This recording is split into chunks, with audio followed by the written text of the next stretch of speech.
문제를 그래도 푸네. 이거 확인을 할 수가 없어 가지고 문제 꼭 다 풀 수 있도록 하고 가봅시다.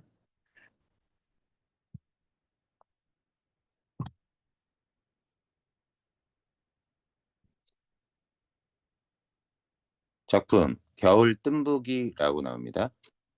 보기 박스 먼저 읽어볼게요. 이 소설은 일상적인 삶으로부터 탈출을 꾀하던 오빠의 삶을, 자, 오빠는 우리가 흔히 하는 평범한 삶으로부터 벗어나기 원했어. 어쩌면 현실 도피자일 수도 있고 이상을 추구하는 사람이었을 수도 있지. 현실 도피거나 혹은 이상주의자. 그것을 서술자인 나의 시선으로. 자, 1인칭 시점. 근데 나는 주인공이 아니라 오빠가 주인공이겠습니다. 관찰자 시점으로. 그래서 주인공보단 객관적일 수 있지만 여전히 모든 얘기는 나의 시선 속에서 주관적으로 진행되겠지. 오빠의 삶에 대해 오빠 자신과 가족들은 각자의 가치관과 태도 등을 드러내는데, 자, 오빠 자신과 가족들은 뭐 나의 가족이기도 하겠죠. 상황의 변화에 따라 그 가치관과 태도는 달라지기도 하고 그대로 유지되기도 한다라는 얘기입니다. 보기 박스에 줄거리 있는지 봅시다. 줄거리가 없어요. 그대로 읽어 나가야 돼요. 자, 뜸부기가 뭔진 아나? 잠시만 기다려봐.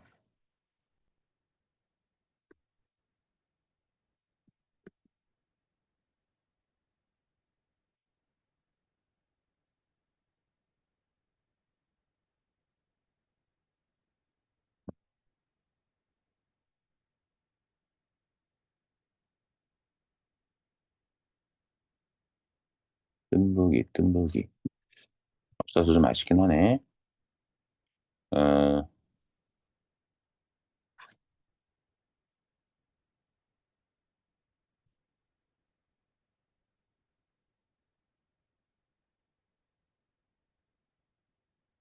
이걸 좀 보여줘야 되나? 뜸북 뜸북새 숲에서 울고 뭐 이런 노래가 있거든요. 뜸부기. 이렇게 생긴 새네요.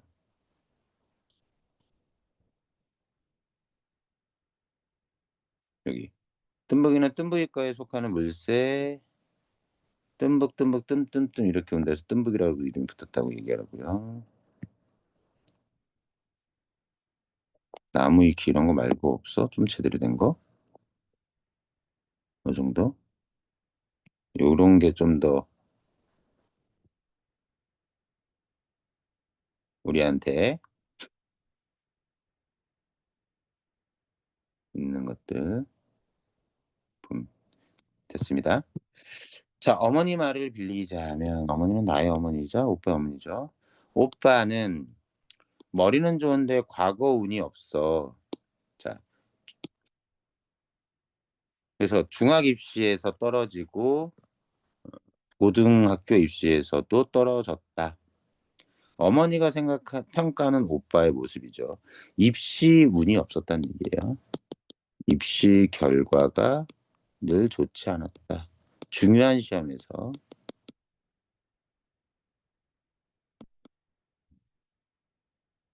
그래서 이런 옛날엔 중학교도 평준화가 되지 않아서 시험 보고 붙어야 되고 중학교 때도 재수하고 막 이랬던 겁니다. 그런 사건을 겪은 오빠고요. 오빠의 캐릭터입니다. 그럴 수밖에 없는 것이 학급에서 중간 정도의 성적을 유지하고 있는 오빠가 겨냥하는 목표는 수재들, 똑똑한 애들만 모인다는 새칭 인류 학교들이었던 것이다. 그래서 오빠가 떨어진 이유는 자기 성적에 비해 더 높은 학교를 지향했었고 이런 것들을 보면 겨냥하는 목표 실력에 비해 이 사람은 그러면 오빠는 어쩌면 현실과 꿈의 그 간격에서 실력에 미치지 못하는 데 이상을 추구하는 욕망을 추구가 좀 더 높았다. 대학의 경우는 좀 달랐다. 오, 중학교와 고등학교와 달리 대학의 경우 큰 배의 선장이 되어 먼 바다로 나가겠다는 것이 오빠의 꿈. 그러나 해양대학에 응시한 오빠는 2해 연거푸 신체 검사에 걸려 필답고사, 자, 필기고사를 치르지 못하고 낙방을 했다. 오 마이 갓. 자, 요게 오빠의 꿈이었지만 시험이라도 나왔으면 좋겠는데 신체 검사 때문에 낙방을 하고 맙니다. 어머니는 2차 대학에 비교적 약한 과를 택해 응시하기를 종용했으나 2차 대학이라는 게 옛날에 1차 시험 보고 2차 지원을 할 수도 있을 텐데 1차만 이거를 집중해서 지원을 했는데 1차, 2차, 고3, 재수 다 2차는 지원도 안 했던 얘기야. 그리고 오빠는 막무가내로 삼수로. 그렇다고 별반 공부를 하는 것 같지는 않았다. 밤늦게 술 냄새를 풍기며 들어오는 일이 잦았다. 당구가 300인 400인 하는 거 보면 어우, 당구 엄청 잘 치는 거야. 학원보다 당구장에서 보내는 시간이 더 많은 것 같기도 했다. 자, 목표는 왜 지워져? 목표는 높은데 왜 이러지?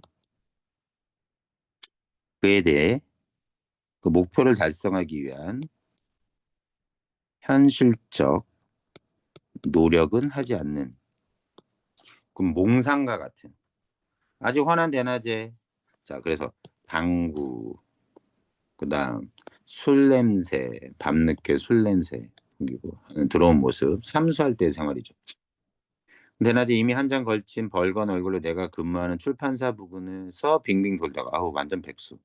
내가 근무하는 출판사. 나는 벌써 취직했어.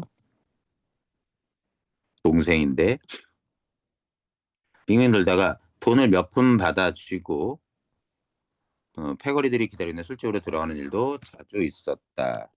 자, 돈을 몇 푼 받아주었다. 누가 준 거야? 동생인 나가 오빠한테 준 거겠죠. 이런 에피소드들.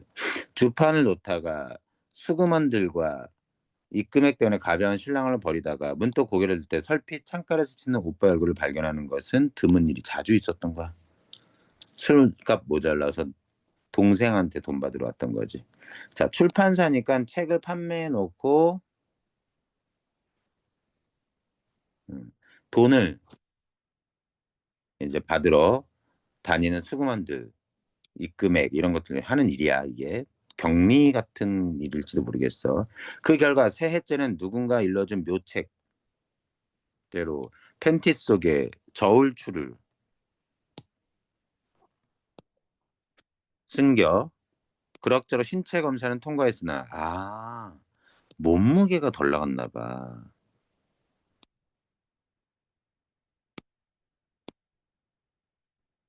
그러면 그 전에 신체 그 전에 신체 검사에서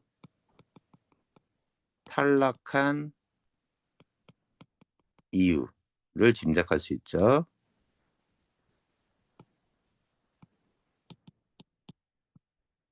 체중 미달 했지만 필탁고스에 떨어졌어. 아휴, 과거 시험에 운이 없다. 그런데 여기서 지금 보면 알겠지만 공부했어? 당연한 결과인 거야. 여기에서는 오히려 고3 때나 재수 때였으면 됐을지도 몰랐겠다. 어머니는 여러 오빠를 두고 지 실력과 적성에 맞는 과 말하자면 약학 대학쯤 들어가 졸업하면 약방을 차리고 역시 약사나 교사를 만나 결혼해서 두 손 맞잡고 벌면 곧 안정된 생활을 할 수 있을 텐데 엉뚱한 귀신이 쓰여 인생 망쳤다라고 가슴을 쳤다. 엄마의 오빠에 대한 평가. 이러한 어머니에게 오빠는 차마 마주 대거리를 말대꾸도 하지 못하고 내게 옆구리를 찌르듯 슬며시 말하곤 했다. 인생이 다만 그런 것뿐이라면 허전하고 쓸쓸해서 어떻게 살겠니? 자, 그래서 오빠의 가치관은 이거야.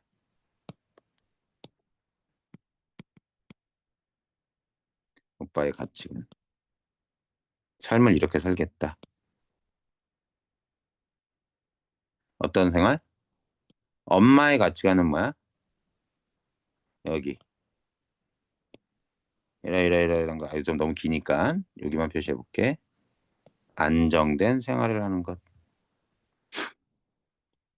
대립, 가치관의 대립이죠. 갈등. 엄마와. 엄마는 그런 생각 갖고 오빠는 그렇지 못한 거지. 그렇지 않은 거지. 엄마는 물질적으로 평범하고 일상적인 삶을 살았으면 하는 거고 오빠는 그러한 삶은 너무나 허전하고 쓸쓸하다. 사람마다 분수라는 게 있다는 것, 사는 일이 어렵다는 것, 무엇보다 생활의 안정이 우선적으로 이루어져야 한다는 어머니의 생각에 대체로 동의하고 있는 나였지만, 그러나 또한 오빠는 그렇게 살 수 없을 것 같은 느낌에 애매하게 웃어 보이는 수밖에 없었다. 나는 그래서 뭐야? 엄마에게도 동의하면서도 오빠를 어느 정도 이해하는 중간자적인 입장인 거죠. 그 느낌이라는 게 기실, 책임 있게 말할 수 있는 확신도 아니고 뚜렷한 근거를 가진 것도 아닌, 다만 20살 나이에 이미 헌 옷가지처럼 남루히 널린 기존의 삶 중에 하나를 둘러쓰기 시작한 나 자신. 자, 나 몇 살이에요? 20살. 그런데 나는 나 스스로의 삶을 어떻게 인식해요? 이렇게.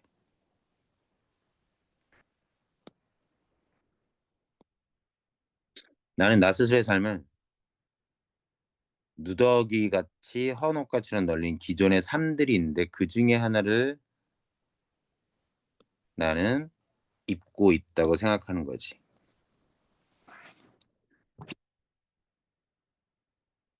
그런데 그런 나 자신이 오빠는 그러지 않았으면 하는 바람을 가지나 봐. 좀 더 볼까 밑에? 오빠에 대한 어떤 기대, 바람. 나는 그러니 오빠는 좀 오빠가 말한 대로 다르게 살기를 기대하는. 막연한 생각이지만 우리네 사는 삶과는 좀 다른 형태, 다른 색채의 인생을 살아주기를 바라는 것에 지나지 않는 것일지도 몰랐다. 그래서 오빠는 그렇게 살 수 없을 것 같은 느낌은 내 기대가 반영돼 있는 것일 수도 있다는 거지. 오빠는 말했다.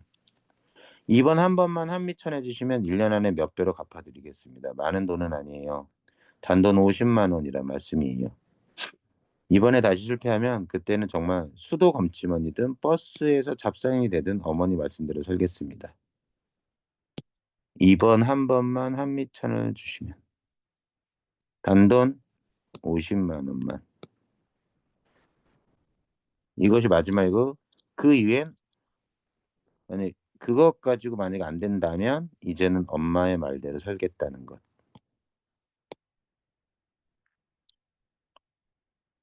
수전증이 있을리 없건만 덜덜 떨리는 손으로 품에서 사절로 접은 종이 쪽지를 펴 보였다. 덜덜 떨리는 손. 그만큼 어떤 음,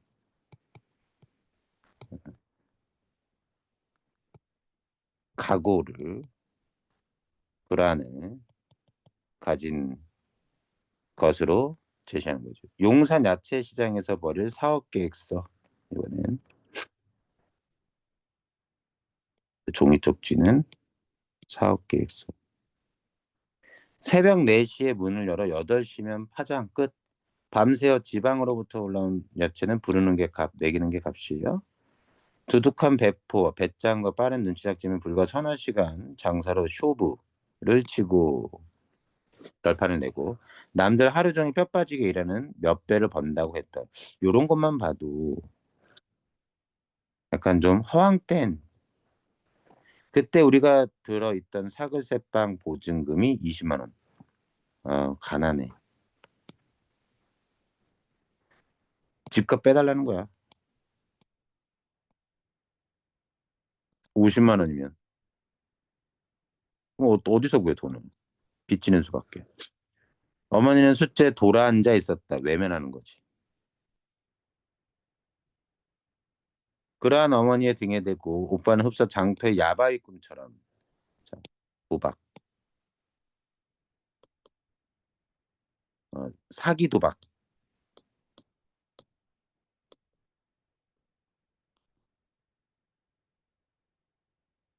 사기 도박꾼. 이런 사람. 유창한 달변. 말솜씨. 유창한 뛰어난 정도. 말솜씨로. 그러나 꼭 설득시켜야 한다는 초조함과 안간힘을. 자, 이거 불안, 이 초조 이런 것 때문에 이게 손이 떨렸던 거야. 쉴 새 없이 눈을 굴리며 사업의 밝은 전망이 늘어놓았다. 그동안에도 얇은 눈꺼풀은 맞바람에 떠는 문풍도 쉬지 않고 파르락 파르락 격렬히 일으켰어. 이게 다 뭐야? 초조함과 초조함 때문이지. 못 빌릴까 봐. 어머니는 오빠의 말을 차갑게 잘랐다. 입만 가지고 하는 장사는 사기밖에 없다. 행여 어미가 있거니 동생이 있거니 생각지 말고 지게벌이를 하더라도 혼자 살아갈 방책을 세워보라. 나는 이제 아무 힘 없다. 그리고 어머니는 왼쪽 무명지에 끼고 있던 새 돈중에 금반지를 뽑아 오빠 앞에 밀어넣었다. 자, 어, 마지막 도움인 거죠. 기대했던 50만 원은 아닌 겁니다. 결국 차갑게 잘랐다. 자, 오빠의 부탁을 거절하는 거예요. 사기 같다고 얘기하는 겁니다. 어머니로서는 유일하게 지닌 팔물로 죽을 때까지 끼고 있다가 마지막 저승갈 노자나 하겠다던 거였다. 엄마는 어떡하면 좋아. 멈칫 그것을 챙겨놓고 그걸 아는 거야 오빠도. 아니까 이때 멈칫은 어떤 죄송함도 담겨 있는 거겠지. 저녁을 먹고 가라고 붙드는 나를 뿌리치고 집을 나가는 오빠는 울고 있었다. 그것이 오빠를 본 마지막이었다. 어쩌면 좋아. 결국 그것도 잘 안 됐겠지. 야채 시장에서 하는 것도 도매상. 거의 2년 전 울릉도에서 오징어 잡이 배를 타고 있다는 엽서를 받았을 뿐. 도대체 그 왜소하고 허약한 책으로 아까 신체검사에 떨어졌던 거.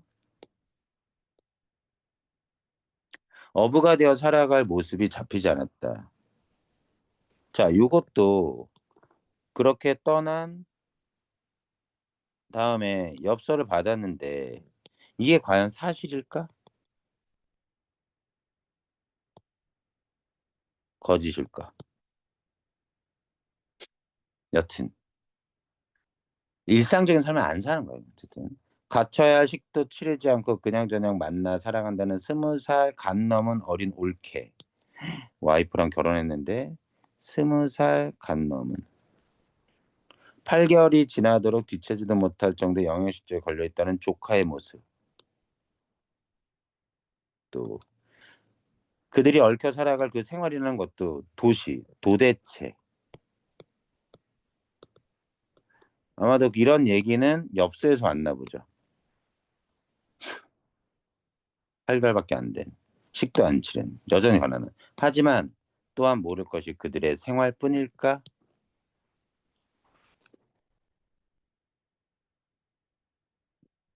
그래서 아주 힘겨운 삶을 사는 오빠의 소식을 엽서를 통해 전해 들은 겁니다. 2년 전에. 그다음은 직접 만나지 못했던 거야. 연말인 탓에 우체국은 창구마다 사람들이 들끓었다. 오케이. 우체국, 나의 직업.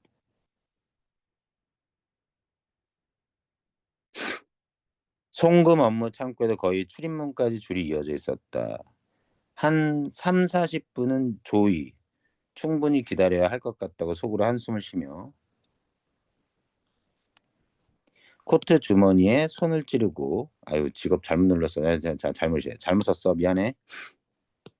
우체국에 왔어. 나는 출판사였지. 깜빡했어. 연말. 코트 주머니에 손을 찌르고 줄의 끝에서 이어섰다. 손에 1,000원권 지폐 30장. 1,000원 10장이면 10,000원이죠. 30,000원이죠. 의 부피가 값핏하게 느껴졌다. 우체국이 밀릴 때니 사나흘 후에나 3, 4일 후에나 오빠에게 닿을 것이다. 그래서 요 1,000원권 지폐 30장. 음, 어, 오빠에 대한 정이라고 할까요? 혈육의 정을 드러내는 거죠. 야, 오빠가 이거 받아야 되니 참. 오빠가 오히려 여동생을 주면 몰라도. 값핏하게는 좀 얇게, 두껍지 않게. 일주일 후가 될지도 모르고 오빠는 그동안 누이 동생에서 올 변변찮은 액수에 송금을 걸고 둘러쓴 빚을 감당치 못해 벌써 어디론가 달아나 버렸을지도 모른다. 그런데 그러면 우체국에서 이 돈을 보낸다라는 거, 송금을 하는 건 이거 웃긴 게, 그치? 지금처럼 은행 이체를 하면 바로 즉시 갈 수 있을 텐데 그렇진 않은 거야. 근데 우체국을 통해서 그 돈을 보내는데 우편물이 밀리니까 우편물로 보내는 거거든. 그러면 사나우에나 간다는데 그 손은 알고 있는 거지.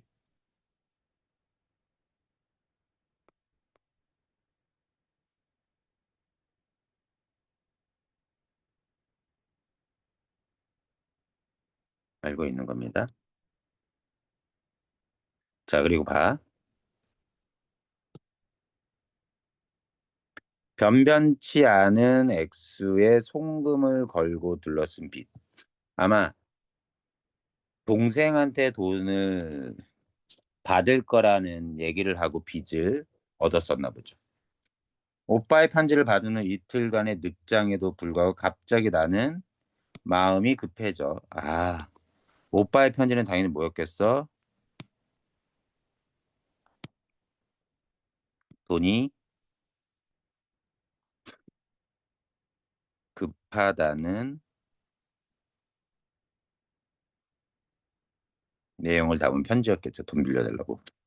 그런데 이틀간의 늑장은 돈이 없어서였을지도 모르고 나에게 돈이 부족하거나 또는 돈이 있었음에도 고민하느라고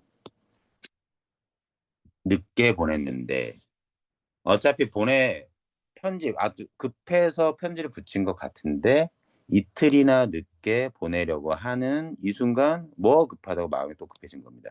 착해. 나는 여동생인 거 알겠지, 오빠니까. 나는 한 kop이 한 kop이 전락이라고 말해야 할 오빠의 변모를 볼 때마다, 그러니까 오빠의 살아가면서 보여줬던 모습은 자꾸 떨어지는 모습, 몰락해가는 모습, 점점 안 좋아지는 모습을 볼 때마다 지금보다는 돼지를 기를 때가, 그보다는 혈서를 품고 다닐 때가, 아니 그보다는 여선생의 비로드 치마에 얼굴을 묻을 때가 더 좋았다고 생각하곤 했다.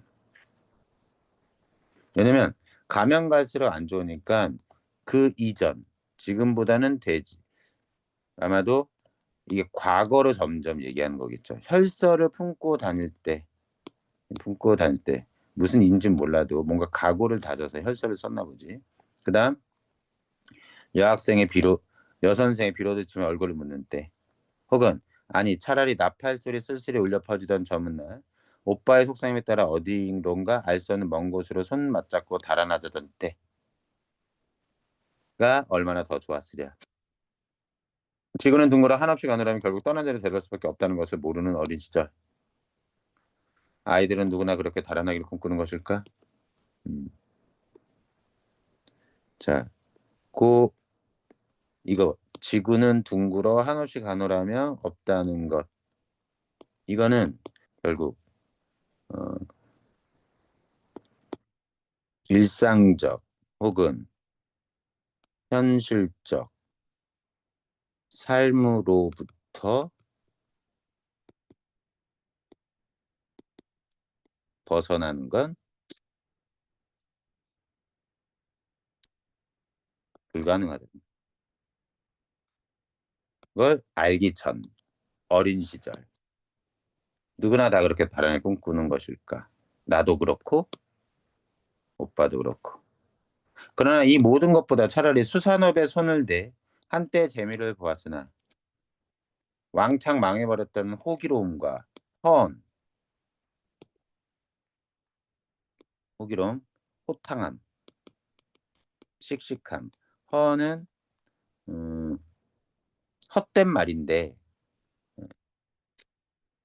호언장담, 뭐 호기와 허언이는 뭐 뭘까요? 허황된 말, 헛된 말 정도로 할게. 말로 어느 날 불쑥 내 앞에 나타난 오빠 기다릴 걸 나는 바라는 것이 아닐까? 여기는 바로 뭐야? 나의 심리는 여기에 실패했더라도 오빠가 기죽지 않고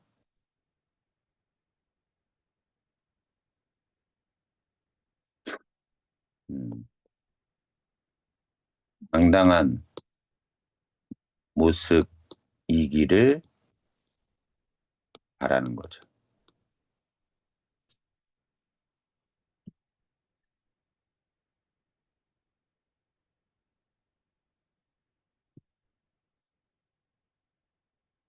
고전소설 하나 더 나갑시다. 문제는 꼭 풀어봐.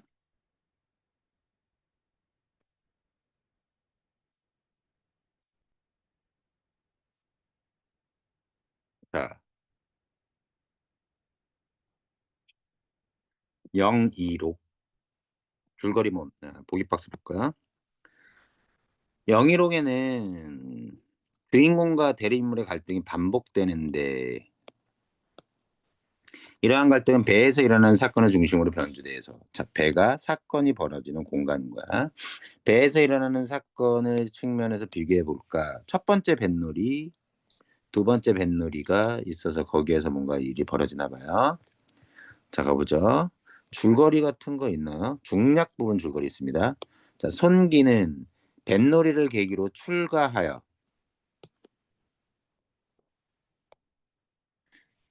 출가하여 학문과 도술에 통달한 후 돌아온다. 자, 뛰어난 능력을 결국 어, 획득한 거예요. 손기의 동서인 소은성을 포함한 처가 식구들. 손기는 동서인 소은성을 포함한 처가 식구들과 다시 뱃놀이를 간다. 저는 일단 이게 첫 번째 뱃놀이, 여기가 두 번째 뱃놀이. 저는 소은성 동서거든요. 동서가 뭐냐면요. 음, 이게 처가 식구들이라니까 이렇게 한번 가볼까요? 음, 누군가와의 사이에서 손기라는 인물이 있고 그 중에 아내가 있겠죠. 네, 아내 또한 누군가의 사이에서 태어났을 겁니다. 네, 이 집안에 딸이 하나 더 있겠죠. 그 딸이 결혼을 했는데 그게 소운성인 겁니다. 나머지 식구는 누가 있는지 모르겠지만 이럴 때 이 둘 같은 요 한 집안의 같은 사위 관계, 사위지간, 사위끼리를 우리가 동서라고 부릅니다. 동서. 여기다 쓰니까 좀 머니까 이 딸과 결혼한 누가 있어? 소운성이 있고 이 소운성과 이 둘 사이는 목이야.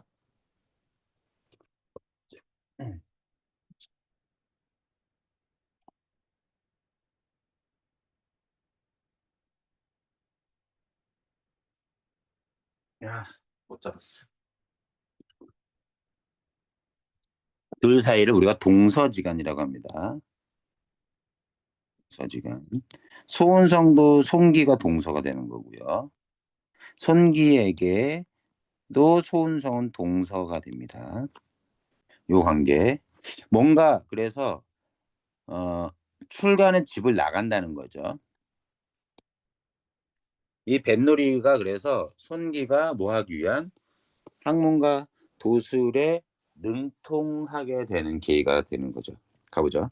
옥소가 노래를 그치고 잔을 가득 부어 나오니 소은성이, 자, 옥소 인물 이름 소은성, 여기 인물입니다. 동서 손기에 술잔을 잡고 좌우를 돌아보며 말했다. 5원시거나 7원시거나 먼저 지은 것을 본받는 법이니 혹시 화답하기를 더디게 하지 마시오. 자, 시를 지었어. 그래서 말이 끝나자마자 형 한림과 그다음 새 동생이 차례로 글을 지어 읽으니 기녀들이, 기생들이 있네, 이 노래를 부르고 술잔을 내었다. 이때 손기는 머리를 깊이 숙인 채 가만히 앉아 있었고, 왜? 글을 지어야 되는데.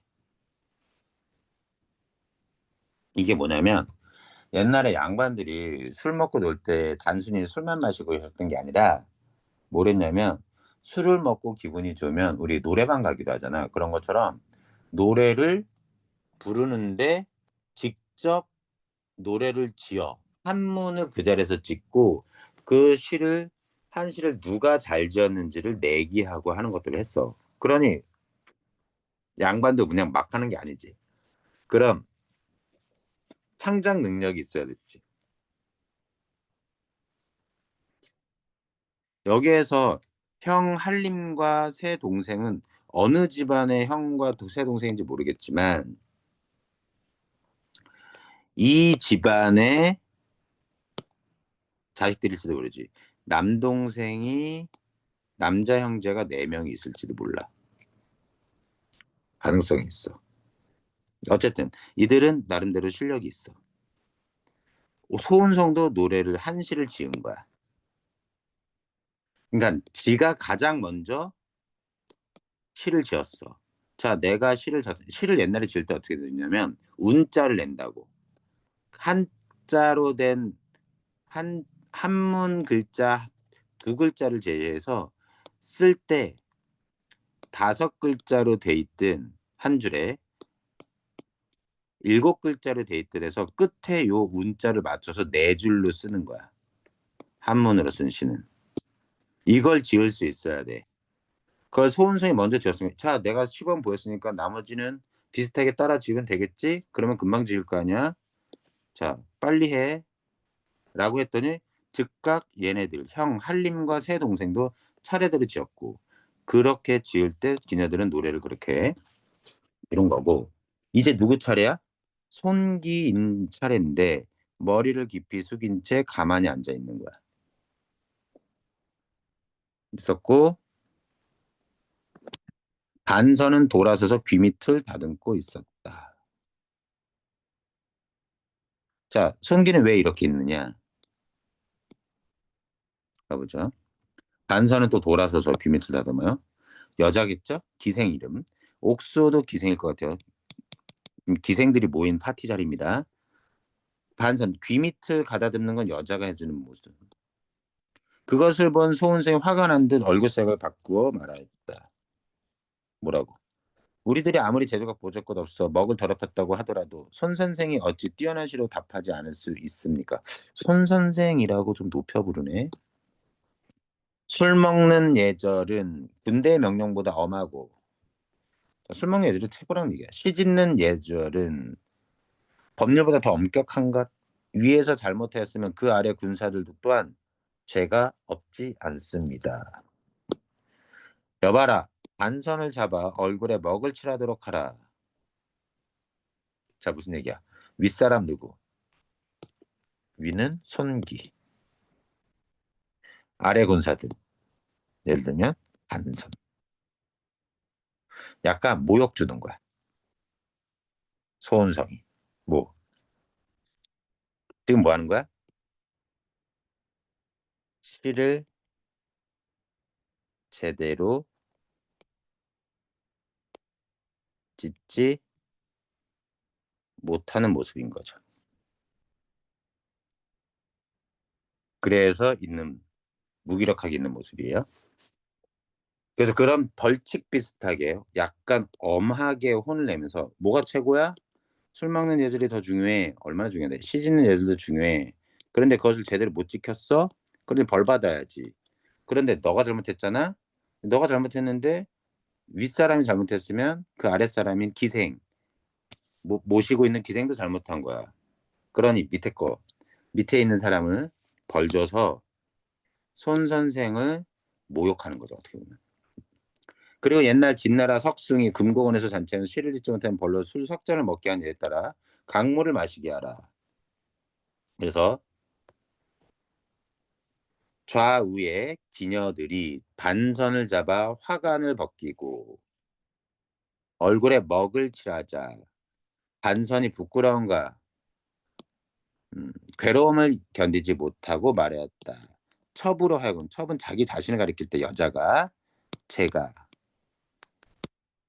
저로 하여금 글 짓는 신선을 모시게 하지 않고 말 못하는 부처를 받들게 했으니 이는 첩의 죄가 아닙니다 하면서 얘도 또 연맥이네. 말 못하는 부처, 시를 제대로 짓지 못하는 손기를 놀리는 말입니다. 기생이 함부로 놀리는 거. 완전 여기에서 조롱을 당했네요, 손기가. 그쵸? 소원생이 그 말을 듣고 웃으며 답했다. 저 원래 강물을 마시게 해야 되는데 얼굴에만 먹을 칠했어요, 지금. 두 가지 벌칙을 반선으로 하여금 벌칙을 하겠는데 얼굴에만 먹칠을 했습니다. 강물 마시게 하는 건 아직 안 했네. 네가 손 선생을 만난 것은 손 한 번 잡은 관계가 아니라 100년의 인연인 것이다. 야, 너 그냥 보통 인연이 아니라 아주 대단한 인연인 거야. 비록 뭐야? 기생이지만 네가 그중에 손 선생을 만나게 된 건 우연이라고 할 수도 있겠지만 그냥 우연이 아니라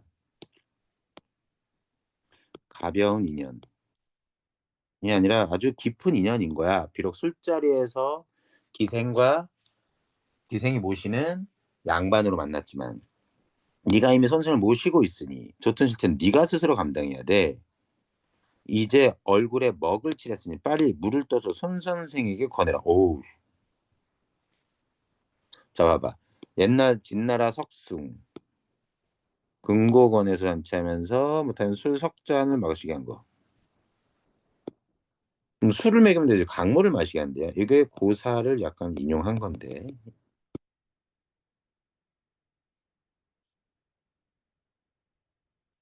봤더니 기녀 반선에게 두 가지 벌칙. 아까 벌칙 뭐였죠? 얼굴에 먹을 칠하는 것, 강물을 마시게 하는 것. 그럴 때 결국 반선의 얼굴에 먹물을 칠했고요. 강물을 마시게 하는 건 지금 손 선생에게 마시게 하네요. 야, 모욕도 이런 모욕이 없습니다. 그래서 술자리에서 노는 것도 쉽지 않은 거예요.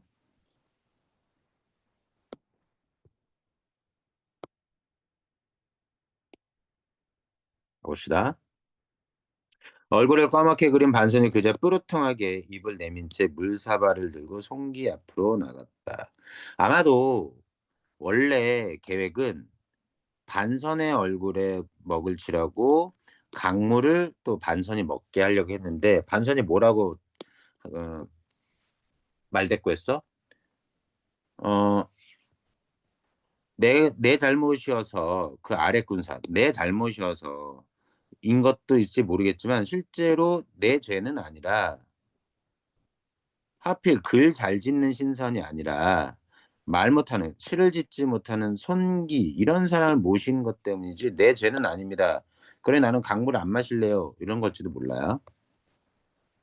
그래서 반선이 직접 물사발을 들고 송기 앞으로 갔습니다. 배 위의 모든 기녀 노복들이, 노복은 하인들, 노비들이 풍채가 좋고 당당하며 말이 빛나고 문장이 충분 소은성을 칭찬하면서 선기의 거동을 보고는 입을 막고 웃어댔다. 아주 그냥 비웃어대는 거죠. 감히 누가 신분이 천한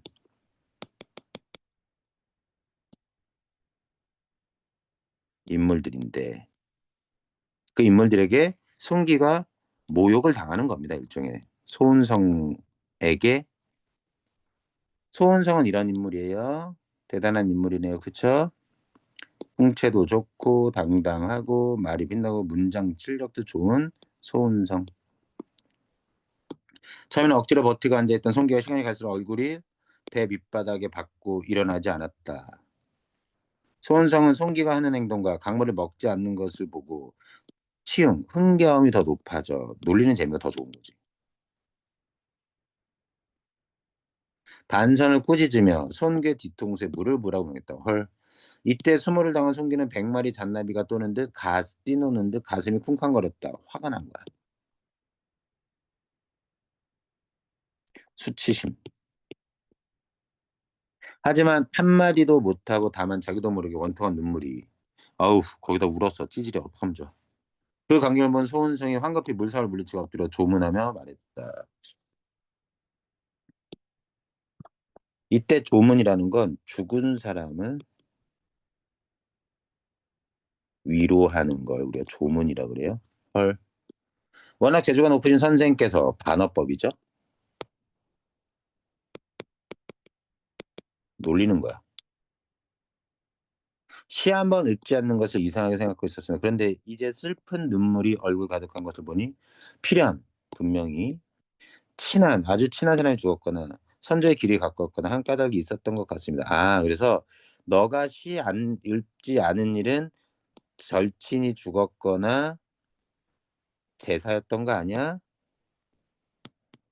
그래서 시를 안 지은 거야? 라고 또 놀리는 거야, 끝까지.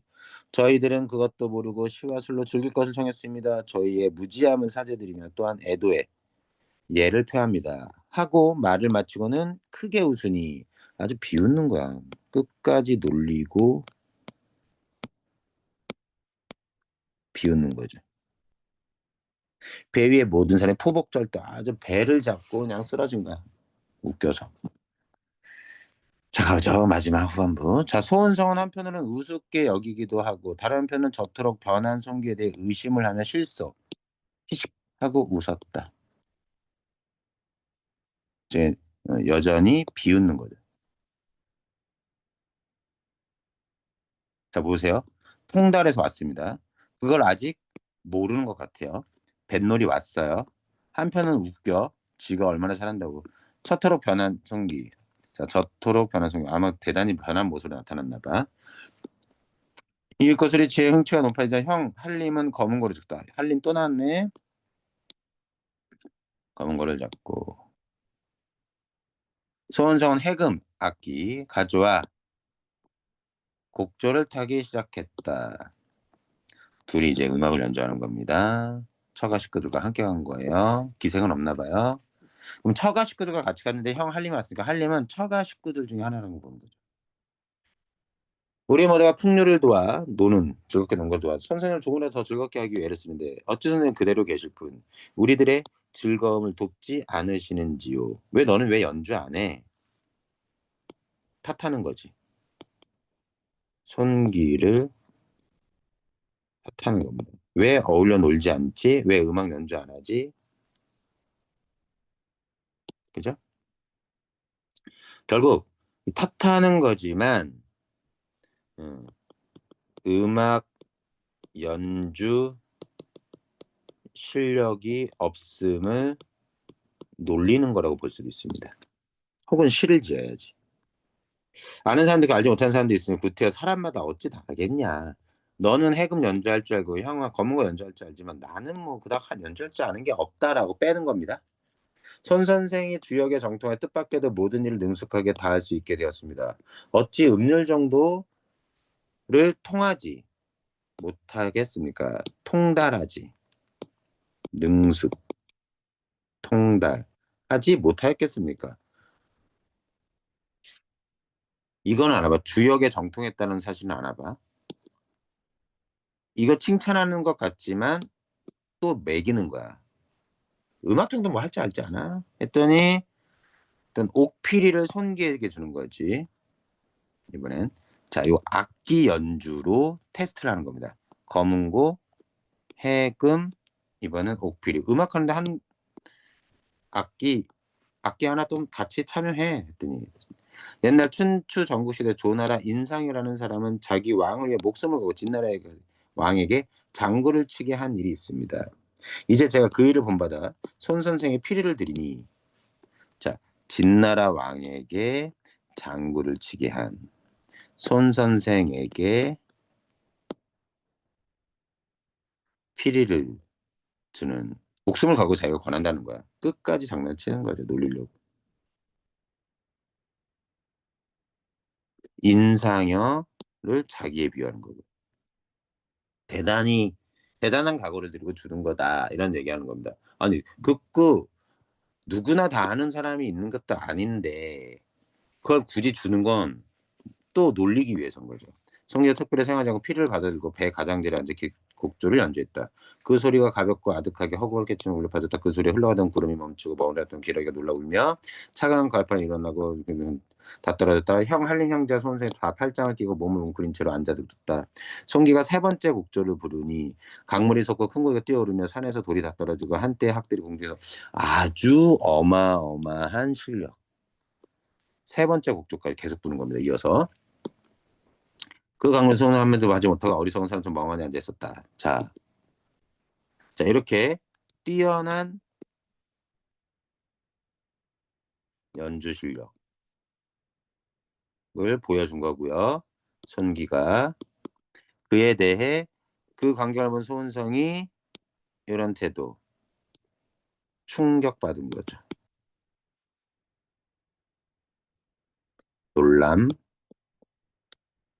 놀라고 당황하는 겁니다. 다 끝났어. 잠깐만. 대장부가 주위에 하인을 돌아 송기가 피리를 불겨 붙이고 하인을 보라 그랬다. 대장부는 어찌 가벼운 풍년을 이기는 큰 북도 가져오라. 했더니 송기가 오른손으로는 북채를 잡고 왼손으로 옥깃을 치켜들고 일어서서 옛날 예양이 조조 앞에 섰다고는 어양삼과 한 곡을 쳤다. 북도 칩니다. 큰 북 연주돼요. 슬프고 웅장한 북소리 갑자기 달가올 때또 실력이 이렇게 막 묘사하는 것 과장되게 자리에 모짐을 내비쳤고 성품이 자 여기까지 어디서부터 여기서부터 또 뛰어난 이번에 연주 실력 두 번째 손기의 뛰어난 연주 실력 성품이 엄숙하고 맹렬하고 담력 있는 소은성이 이제 더 이상 견디지 않고 귀를 막고 누는 저 바닥에 엎드려 두려워했다. 그 음악이 너무 무서워서 대단해서 형씨 집안의 형제들은 더할 나이가 없어. 어우 형이 그 형이 아니네요. 집안의 성씨가 형인 거예요. 처가의 성씨입니다. 그럼 아까 거꾸로 가봅시다. 여기 형 한림과 새 동생 형이라는 성을 가진 한림학사란 뜻이에요. 그렇게 알아두면 되고 면의 형제들은 이게 처가겠죠. 처가. 의 식구들은 더할 나이가 없었다. 이들도 마찬가지였다는 거야. 소은성도 마찬가지. 잠시 후 송기가 북채를 던지고 자리에 앉자 바람이 자꾸 물결이 잔잔하게 달가면서 다시 밝아졌다. 이강걸 본 형 한림은 손기의 신기한 조화 제주에 감탄하였다. 드디어 보복한 거지. 당했던 수모를. 어찌됐니 영정에 송기가 오시며 손을 놀리며 말을 했어. 누가 소상서를 욕망하다 했는가. 야 이제 제대로 보복한 거죠.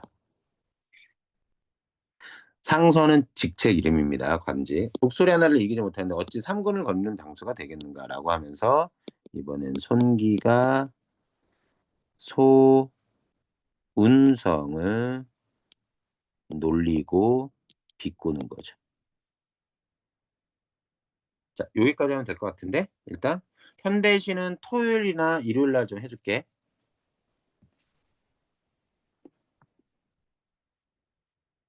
8 시에 뭐 있다며.